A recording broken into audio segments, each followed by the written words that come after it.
आज आपण इथं प्रेस कॉन्फरन्ससाठी आला त्याच्याबद्दल मनापासून सर्वांचे धन्यवाद. आज आपल्याला बोलवण्याचं एक विशेष कारण आहे. पाठीमागे ज्यावेळेस आपण भेटलो होतो त्यावेळेस एक विशेष आदेश आपण पारित केला होता आणि आपल्या माध्यमातून तो सर्वांपर्यंत पोहोचला ही चांगली गोष्ट आहे. फूड अँड ड्रग ॲडमिनिस्ट्रेशन याच्यामध्ये जशा दोन विंग आहेत, एक ड्रगच्या बाजूला आणि दुसरा फूडच्या बाजूला. आपण दोन्हीकडे काम करत असतो.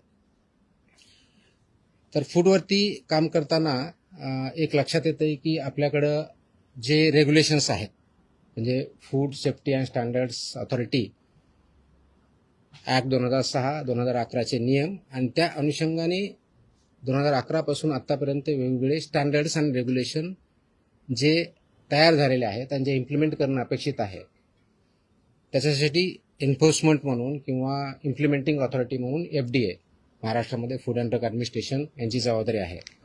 त्या कायद्याअंतर्गत फूड सेफ्टी कमिशनर म्हणून मी काम करतो. इथे जे कोणी ह्या पदावरती व्यक्ती काम करतं तर फूड सेफ्टी म्हणून करतं.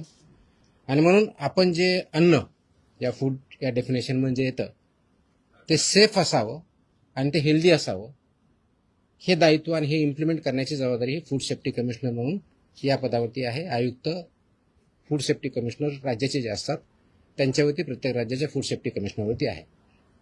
या अनुषंगाने बघत असताना आपलं जे फूड आहे आणि आपण जे कन्झम्पशन करतो, म्हणजे प्रिपरेशन असेल, त्याचं प्रोसेसिंग असेल, त्याचं मॅन्युफॅक्चरिंग असेल आणि त्यांचं कन्झम्पशन असेल, ह्या सर्व स्टेजेसवरती स्टँडर्ड्स ठरलेले आहेत. म्हणजे कन्झम्पशन हे सेफ असावं म्हणून ते सगळी प्रोसेस तत्पर्यंत पाळायची असते.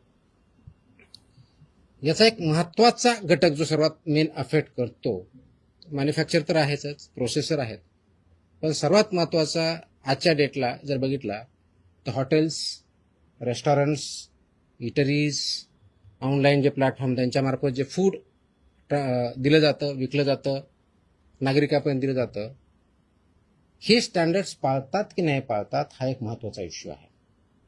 आणि याच्यासाठी खूप चांगल्या प्रकारचे रेग्युलेशन स्टँडर्ड्स हे फूड सेफ्टी ऑथॉरिटीने, गव्हर्नमेंट ऑफ इंडिया यांनी डिसाईड केलेले आहेत, वेळोवेळी डिक्लेअर केलेले आहे. त्याचं इम्प्लिमेंटेशन करणं हे अत्यंत गरजेचं आहे. त्या अनुषंगानं काल 23 जूनला मी एक आदेश पारित केलेले आहेत की ते आदेश आहेत हॉटेल्स, रेस्टॉरंट आणि इटरीज यांच्या बाबतीतल्या पाळावयाच्या